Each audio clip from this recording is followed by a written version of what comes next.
ये दो पोर्टल के बारे में आज मैं बताऊंगा। एक तो पहला जो है डैशबोर्ड वो बना है, वो है covidwarriors.gov.in। ये जो covidwarriors.gov.in है, ये एक मास्टर डेटाबेस है ऑफ दो टाइप के। इसमें हेल्थ केयर प्रोफेशनल्स हैं और वॉलंटियर्स हैं। अब तक ये हर रोज इसमें बढ़ोतरी हो रही है और अब तक 1,24,00,000 मानव संसाधन human resources of various kinds इसमें ऑलरेडी इनके डिटेल्स आ चुके हैं। और इसमें आप देखिएगा, इसमें स्टेट लेवल कोऑर्डिनेटर्स उनके telephone numbers, district level coordinators उनके टेलीफोन नंबर्स, यहां तक कि कुछ ऐसे प्रोफेशनल्स हैं, ऐसे कुछ हेल्थ वर्कर्स हैं जिनके कॉन्टैक्ट जो डिस्ट्रिक्ट लेवल पे नहीं, केवल फील्ड लेवल पे जो काम कर रहे हैं वहां भी वो मौजूद हैं। तो अब तक हमने 20 कैटेगरीज और 49 सब कैटेगरीज इसमें शामिल किया गया है। और ये इंडिविजुअल लेवल जो डेटा है, वो केवल इंडिविजुअल लेवल डेटा जो है वो डिस्ट्रिक्ट मैजिस्ट्रेट और म्युनिसिपल बॉडीज और स्टेट गवर्नमेंट को, कुछ ही लोगों को वो एक्सेस कर पाएंगे। और बाकी सब जो डेटा है डिस्ट्रिक्ट लेवल तक, वो सारे लोग ये पब्लिक डोमेन में है, उनको देख सकते हैं। उनका सारा कॉन्टैक्ट डिटेल्स, टेलीफोन नंबर सब कुछ है। तो इसमें हमने 201 सेंट्रल पब्लिक सेक्टर एंटरप्राइजेस के जो हॉस्पिटल्स, उनके सारे डिटेल्स, डॉक्टर, नर्सेस, पैरामेडिक्स, ये सारे बेड्स, आईसीयूज, वो सब 49 ईएसआईसी के हॉस्पिटल्स, 50 रेलवेज के हॉस्पिटल्स, 12 पोर्ट हॉस्पिटल्स और 13 जो है ऑर्डिनेंस फैक्ट्रीज और हाल के जैसे हॉस्पिटल्स, ये सारे डिटेल्स भी उसमें मौजूद हैं। तो ये ज्यादातर हमने जब देखा कि ये जो वॉलंटियर्स जो कोविड के लिए फाइट करने के लिए, हमको न केवल जैसे doctors, nurses, dentist, Ayush doctors और पैरामेडिक्स, इसकी जरूरत केवल नहीं है, हमको भी जो हेल्थ जो वॉलंटियर्स हैं उनकी भी जरूरत है। इसका जो फाइट, इसका जो कोविड-19 के साथ जो अभी अपना जो फाइट जो हो रहा है, उसमें उनको कैसे शामिल किया जाए। तो आप देखिए 3 तरह की चीजें इसमें हो रही हैं। एक तो प्रिवेंटिव में जैसे सोशल डिस्टेंसिंग, अब जैसे मार्केट्स में, शॉप्स में, बैंक्स में, ज्यादातर राशन शॉप्स में, अभी मंडीज खुल रही हैं वहां पे, और इनको वहां पे सोशल डिस्टेंसिंग वहां पे वो करवाना है। जैसे कंटेनमेंट जोन में एसेंशियल कमोडिटीज लेके पहुंचाना है और कई सारी चीजें वहां पे, फील्ड सर्वेलेंस, ये सब करना है। और एक क्यूरेटिव पार्ट जिसमें भी इनको हम शामिल कर सकते हैं।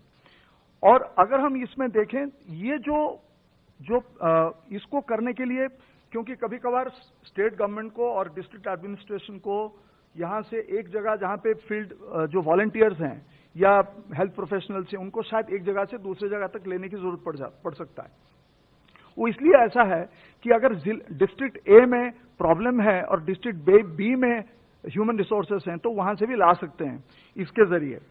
और ये जो इतने जो सारे लोग यहाँ पे हैं, 1.24 करोड़ जैसे मैंने कहा, तो इनकी जो कैपेसिटी बिल्डिंग और ट्रेनिंग के लिए सरकार ने एक department of personal and training, वो दिशा प्लेटफॉर्म में एक पोर्टल वहां पे बनाया जिसको ऑपरेशनलाइज किया गया। उसका नाम है igot.gov.in।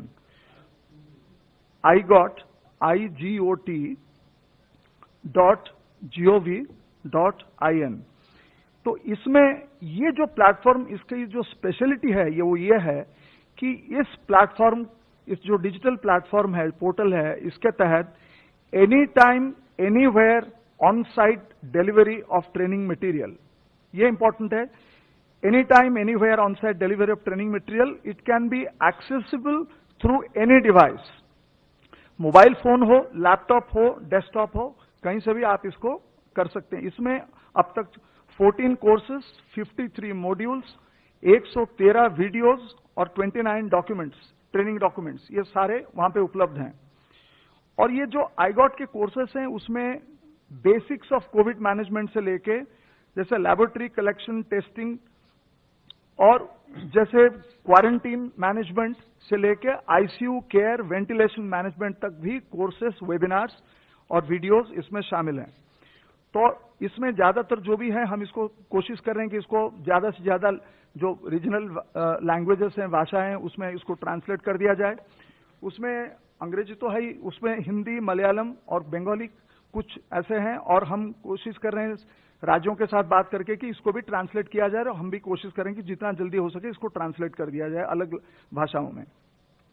तो जब से ये हुआ है तब से ये 2 हफ्ते से कम में अब तक 1,31,440 यूजर्स इसमें ऑलरेडी रजिस्टर्ड हो चुके हैं ये प्लेटफॉर्म में। उसमें से 84,958 इतने लोग ऑलरेडी उनके कंप्लीट कर चुके हैं ट्रेनिंग। और ये जो अलग अलग अगर आप देखें फील्ड में, अगर आप देखें अब तक जो वॉलंटियर सब काम कर रहे हैं, जिनको कि डायरेक्ट कोविड जो हेल्थ प्रोफेशनल्स हैं उनके से अलग से, अगर इंडियन रेड क्रॉस में आप देखें 40,000 वॉलंटियर्स 550 डिस्ट्रिक्ट में वो काम कर रहे हैं अभी। करीब करीब 3,500 एनसीसी कैडेट्स और 553 एनसीसी स्टाफ 16 राज्यों में और 3 यूनियन टेरिटरीज में 68 जिले में वो लोग अभी काम कर रहे हैं। और 47,000 कैडेट्स जो हैं ऑलरेडी एनरोल हो चुके हैं एंड अभी उनको तैनात किया जा सकता है एनी टाइम। एक्स सर्विसमैन, उनमें से अगर आप देखें तो 1,80,000 एक्स सर्विसमैन को आइडेंटिफाई किया गया है सैनिक बोर्ड्स के द्वारा डिप्लॉयमेंट के लिए। उसमें से 6,303 ऑलरेडी डिप्लॉयड हो चुके हैं पंजाब, तमिलनाडु, असम, छत्तीसगढ़। उसमें community surveillance, supporting police administration, mandis के लिए और कई जगह के लिए। 15,000 आयुष प्रोफेशनल्स, आयुष के लिए भी वो बने हैं, क्वारंटीन मैनेजमेंट कैसे करेंगे ये सब के लिए ट्रेनिंग मॉड्यूल्स। उनको करीब करीब 15,000 आयुष प्रोफेशनल्स को 15 स्टेटों में और 2 यूनियन टेरिटरीज में अब तक डिप्लॉय कर वो किए गए हैं। और अभी तक 1 लाख से ज्यादा आयुष प्रोफेशनल्स और 55,000 आयुष स्टूडेंट्स को भी ट्रेनिंग दिया गया है और वो भी रेडी हैं डिप्लॉयमेंट के लिए। अगर आप NYK नेहरू युवक केंद्र जो संस्थान है और NSS है, उनमें अगर वॉलंटियर्स को देखें तो 27 लाख वॉलंटियर्स अब तक काफी जो स्टेट्स में और यूटीज में अभी वो लोगों को, सिविक अथॉरिटीज को अभी हेल्प कर रहे हैं। जैसे लॉकडाउन को कैसे ऑब्जर्व किया जाए, markets, banks, public places, mandi operations, providing food, grocery, medicine to the needy, quarantine families और सैनिटेशन ड्राइव्स में, कंट्रोल रूम में डिस्ट्रिक्ट को। और सबसे बड़ी बात, इस दौरान 18 लाख से ज्यादा नए वॉलंटियर्स इसमें शामिल हुए हैं। पहले जो थे उससे 18 लाख ज्यादा, अभी लास्ट करीब करीब 1 महीने में 18.43 लाख, 18 लाख से ज्यादा न्यू वॉलंटियर्स ज्वाइन किए हैं। उनमें से करीब करीब 42 लाख जो वॉलंटियर्स वो आरोग्य सेतु डाउनलोड किए हैं और वो भी कोशिश कर रहे हैं कि अपने जो जिनको जानते हैं उस एरिया में सबको बता के आरोग्य सेतु को डाउनलोड करें। और जो बुजुर्ग जो लोग उनको कैसे देखभाल किया जाए, उनसे भी वो अभी उसमें काम पे वो लगे हुए हैं। तो ये जो कहना यही है, तात्पर्य यही है कि ये एक महत्वपूर्ण बात है कि ये जो वॉलंटियर्स हैं और जो हेल्थ प्रोफेशनल्स हैं उनको एक ही जगह वन स्टॉप सोल्यूशन जैसे कहते हैं शॉप ये है, और इनको हम कैपेसिटी बिल्डिंग करके जैसे as per the requirement of the district and the urban local body इनको तैनात किया जा रहा है। धन्यवाद। धन्यवाद। गृह मंत्रालय के प्रवक्ता से प्लीज। जैसा आप सभी को पता है, कोविड-19 से निपटने के लिए संपूर्ण देश में लॉकडाउन को 3 मई तक बढ़ाया गया है और इस संबंध में गृह मंत्रालय द्वारा 15 अप्रैल को विस्तृत दिशा निर्देश जारी किए गए थे। इन दिशा निर्देशों के अंतर्गत 3 मई तक संपूर्ण देश में कुछ गतिविधियों पर आवश्यक तौर पर रोक लगाई गई थी, परंतु साथ ही जो क्षेत्र हॉटस्पॉट्स तथा कंटेनमेंट जोन में नहीं है, विशेषकर ग्रामीण क्षेत्र, वहां पर अर्थव्यवस्था की दक्षता तथा कृषि कार्यों को कार्यात्मक बनाए रखने के लिए 20 अप्रैल से कुछ एडिशनल एक्टिविटीज की अनुमति दी गई है।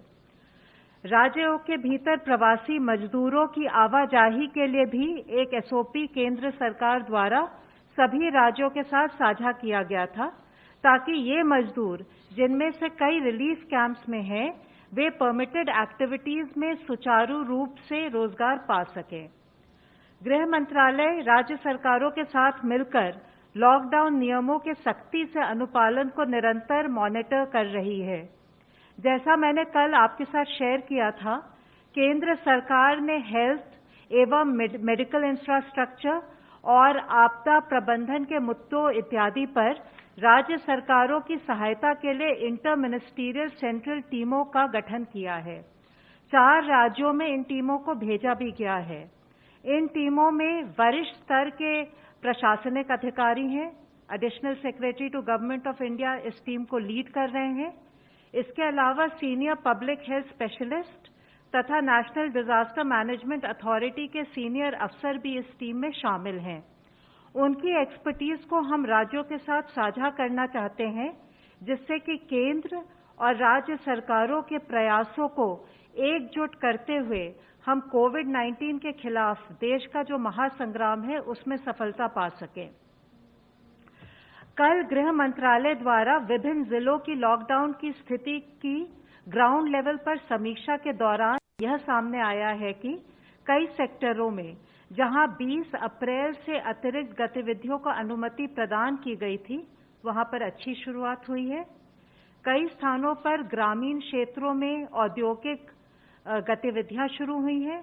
मनरेगा के तहत भी कार्य शुरू हुए हैं। कुछ राज्यों में सड़क निर्माण का कार्य भी शुरू किया गया है। ईंट भट्टों का संचालन भी आरंभ हुआ है। प्रवासी मजदूरों को इन गतिविधियों में शामिल किया जा रहा है।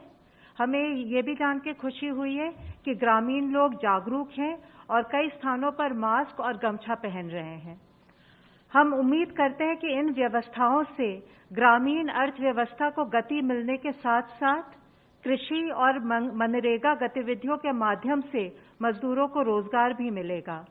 अंत में मैं एक बार फिर इस बात पर जोर देना चाहूंगी कि लोकहित में लॉकडाउन को सफल बनाने के लिए सभी राष्ट्रीय निर्देशों का पालन करें, जैसे कि सार्वजनिक और कार्यस्थलों पर फेस मास्क पहनना, सोशल डिस्टेंसिंग मेंटेन करना इत्यादि। धन्यवाद। Representative of ICMR please. हमने कल तक आज तक 4,49,810 सैंपल्स टेस्ट किए हैं। उनमें के 35,852 सैंपल्स जो थे वो कल टेस्ट हुए। उन 35,000 ऑड सैंपल्स में 29,776 सैंपल्स, ये 201 अभी लेबोरेटरीज हैं ICMR नेटवर्क में, उनमें से हुए। 6,076 ये 86 प्राइवेट लैब्स में से हुए। आज थोड़ा दूसरी चीज के बारे में सब लोगों को बोलूंगा। आप लोगों ने सुना होगा कि रैपिड टेस्ट किट्स का डिस्ट्रीब्यूशन हुआ सारे स्टेट्स में। कल हमको एक स्टेट में से एक कंप्लेंट आई कि उसमें कम डिटेक्शन हो रहा है, तो हमने तकरीबन 3 स्टेट से आज पूछ लिया। वो पूछने के बाद में हमको एक पता चल रहा है कि उनमें जो पॉजिटिव सैंपल्स थे RT-PCR के, उनमें वेरिएशन बहुत ज्यादा है। कई जगह पे 6% से लेके जाके 71% जो RT-PCR पॉजिटिव सैंपल्स थे, उनकी ये जो खून के ऊपर जो टेस्ट हुई वो पॉजिटिव आ रही है। ये कोई अच्छी चीज नहीं, क्योंकि वो वेरिएशन जब ज्यादा दिखता है तो हमको उसको इन्वेस्टिगेट करना पड़ेगा।